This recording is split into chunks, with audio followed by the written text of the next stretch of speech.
आज मंत्रिपरिषद में 11 विषयों पर स्वीकृति दी गई है। 2 योजनाओं पर स्वीकृति दी है, मैंने उसकी जानकारी देना चाहूँगा।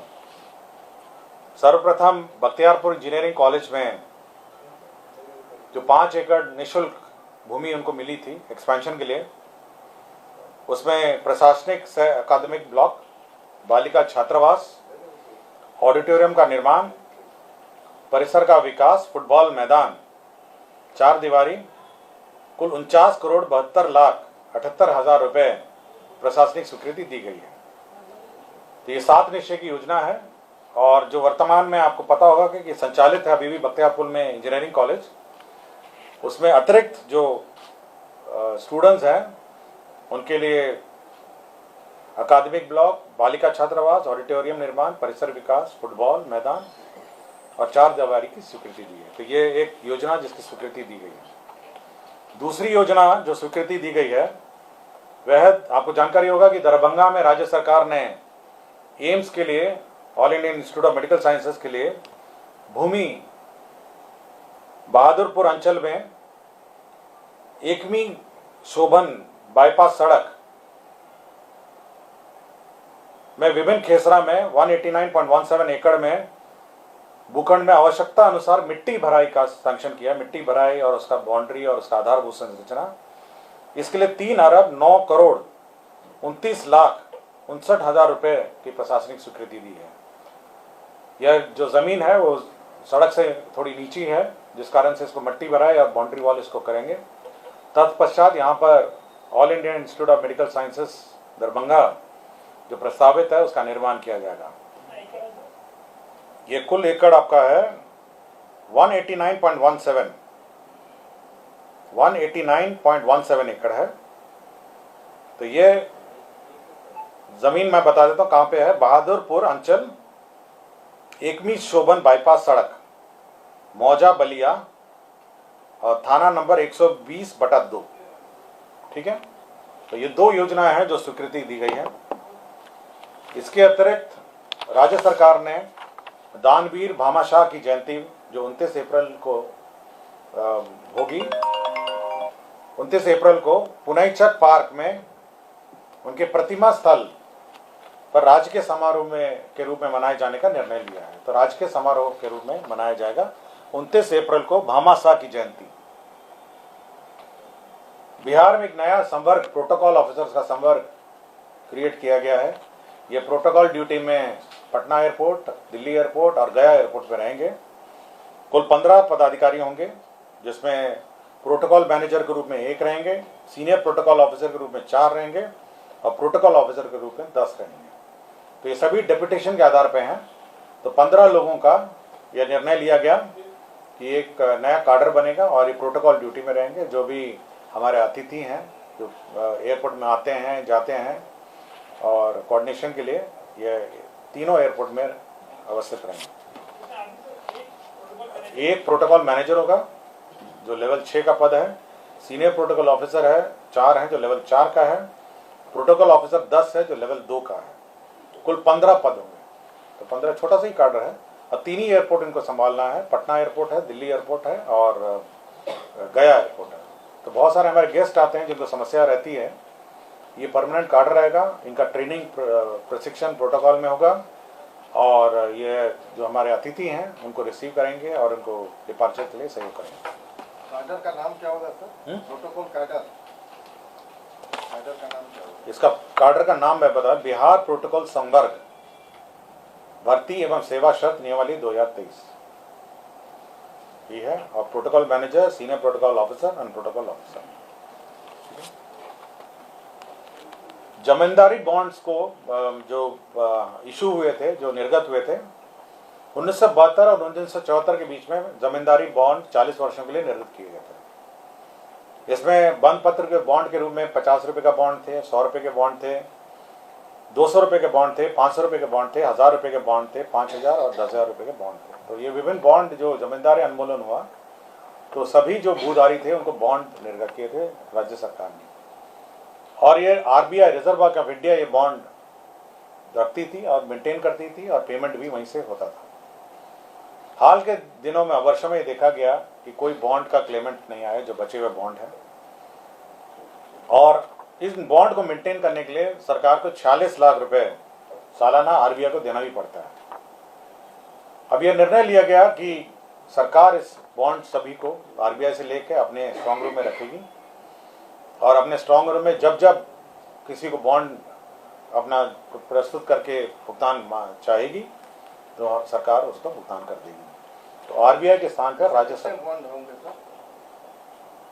इसमें 4,63,152 4,63,152 कुल बंद पत्र बताया।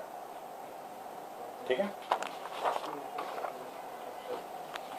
मोटर वाहन संशोधन अधिनियम 1988, आपको पता होगा कि जो में संशोधन और बिहार मोटर गाड़ी नियमावली 1992 और इसमें आवश्यक संशोधन 1988 धारा 165 पठित धारा 176, इसकी नियमावली जो 2023 है उसका नया नियमावली बनाया गया है। इसमें पहले आपको जानकारी होगा कि बीच में हम लोगों ने एक ट्रिब्यूनल बनाया था और राज्य सरकार पहले भुगतान करती थी और उसके बाद इंश्योरेंस कंपनी से क्लेम करती थी। माननीय सर्वोच्च न्यायालय ने प्रक्रिया निर्धारित कर दी है और भारत सरकार ने भी प्रक्रिया निर्धारित कर दी है कि ट्रिब्यूनल के माध्यम से ही जो डेथ और अन्य क्लेम्स हैं, इंजरी क्लेम्स हैं, वो भुगतान होंगे। और यह भी उस आदेश में निर्गत है कि यदि राज्य सरकार भुगतान करेगी तो इंश्योरेंस कंपनी उतना कम भुगतान करेगी। तो यह तो राज्य सरकार का घाटा हुआ। राज्य सरकार ने अभी क्या किया है कि सभी जिलों में अब ट्रिब्यूनल का गठन होगा। जो भी क्लेमेंट हैं डेथ के या इंजरी के, जो भी इंश्योरेंस क्लेम है वहाँ पे ट्रिब्यूनल में दर्ज करेंगे। जिला स्तर पर एक न्यायिक पदाधिकारी की अध्यक्षता में है, ये रिटायर्ड न्यायिक पदाधिकारी की अध्यक्षता में एक न्यायाधिकरण है। तो ये वहाँ पे जो ट्रिब्यूनल है वो निर्णय लेगी और भुगतान हो सकेगा। तो यह एक महत्वपूर्ण निर्णय है कि अब जो ट्रिब्यूनल हैं, जो डेथ और एक्सीडेंट के ट्रिब्यूनल हैं, वो अब जिला स्तर पर रहेंगे और क्लेम वहाँ पे फाइल होगा और वहीं पे डिस्पोजल होगा। तो न्यायिक ये प्राधिकरण जो न्यायाधिकरण है उसका गठन की मंत्रिपरिषद ने स्वीकृति दी है। अभी एक ही था, पूरे राज्य में एक था और बड़ी कठिनाई होती थी और होता ये था कि राज्य सरकार पेमेंट करती थी और उसके बाद इंश्योरेंस कंपनी से क्लेम होता था। लेकिन हुआ ये कि माननीय सर्वोच्च न्यायालय में एक केस चला, भारत सरकार ने भी के भी पार्ट था और सभी राज्य थे। तो सर्वोच्च न्यायालय में निर्णय हुआ कि राज्य सरकार अगर भुगतान करेगी तो इंश्योरेंस कंपनी उतना कम भुगतान करेगी और क्लेम जो होगा वो केवल न्यायाधिकरण जो ट्रिब्यूनल है वही भुगतान करेगा। तो इसको सहूलियत देने के लिए हर जिला में अब एक ट्रिब्यूनल का गठन किया जाएगा।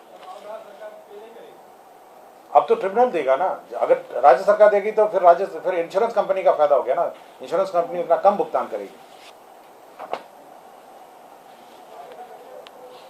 गृह विभाग का एक प्रस्ताव था जिसमें बिहार पुलिस के पीटीसी प्रशिक्षित और 3 सिपाही रैंक के पुलिस पदाधिकारी को अन्य राज्य की तर्ज पर अनुसंधान की शक्तियां प्राधिकृत करने के संबंध में आपकी जानकारी है कि रिजर्वेशन एंड प्रमोशन के आलोक में प्रमोशन की कार्रवाई अभी बाधित है और माननीय सर्वोच्च न्यायालय में विचाराधीन है।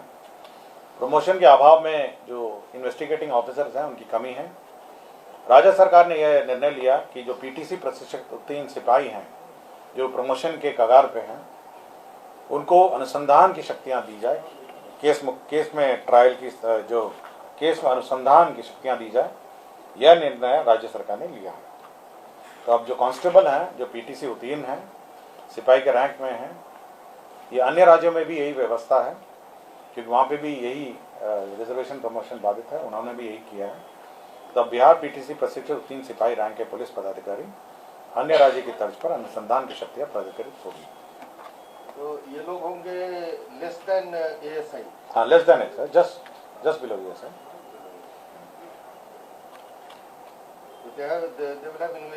हाँ, इन्वेस्टिगेटिंग पावर।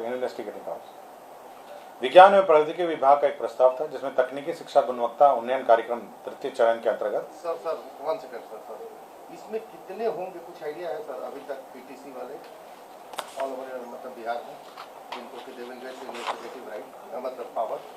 इसमें वर्तमान में राज्य पुलिस में 2832 सिपाही हैं जो पीटीसी प्रशिक्षित हैं, 2832। ठीक है। विज्ञान एवं प्रौद्योगिकी विभाग के अंतर्गत तकनीकी शिक्षा गुणवत्ता उन्नयन कार्यक्रम तृतीय चरण के अंतर्गत कंप्यूटर साइंस एंड इंजीनियरिंग संकाय के अंतर्गत नियोजित सहायक प्राध्यापकों का दिनांक 1/4/2023 से 31/3/2024 तक 1 वर्ष तक एक्सटेंशन हुआ तथा भौतिक रसायन गणित एवं अंग्रेजी संकाय के अंतर्गत नियोजित सहायक प्राध्यापकों को 1/4/2023 से 30/9/2023 6 माह तक एक्सटेंशन दिया है। अभी वर्तमान में पद रिक्त हैं और बहाली की प्रक्रिया चल रही है, तो बहाली की प्रक्रिया तक ये एक्सटेंशन का प्रस्ताव है। गृह विभाग एक प्रस्ताव है कि राज्य में हो रहे यौन शोषण के अंतर्गत आपराधिक घटनाओं, मृतकी की पहचान स्थापित करने, बच्चों की चोरी, अदला बदली एवं पितृत्व मातृत्व के मामले की जांच के उद्देश्य से बिहार राज्य में क्षेत्र विधि विज्ञान प्रयोगशाला मुजफ्फरपुर, भागलपुर में डीएनए शाखा का एक यूनिट स्थापित करने के लिए राजपत्रित अराजपत्रित कोटि के कुल 14 पदों के सृजन की स्वीकृति है। तो डीएनए की जांच 2 स्थानों पर होगी, जो मुजफ्फरपुर और भागलपुर में, उसके लिए पदों का सृजन हुआ है।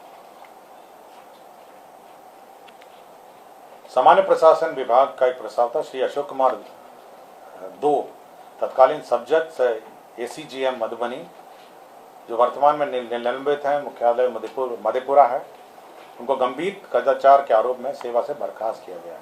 अशोक कुमार 2 है, तत्कालीन सब जज एसीजीएम मधुबनी, उनको बर्खास्त किया गया।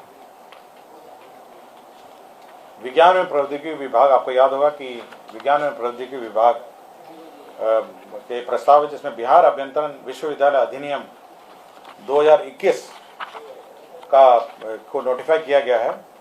अब उसी के अंतर्गत जो स्टैट्यूट्स जो हैं उसका नोटिफिकेशन अब कैबिनेट से अप्रूव हुआ है।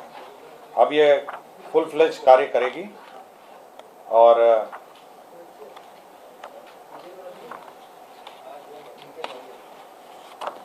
बिहार अभियंत्रण विश्वविद्यालय अधिनियम 2021 की धारा 29 की उपधारा 1 के अंतर्गत विश्वविद्यालय का परिनियम, जिसको स्टैट्यूट्स कहते हैं, वो नोटिफाई करने के लिए मंत्रिपरिषद में, तो यही एजेंडा है जो आज स्वीकृत हुआ।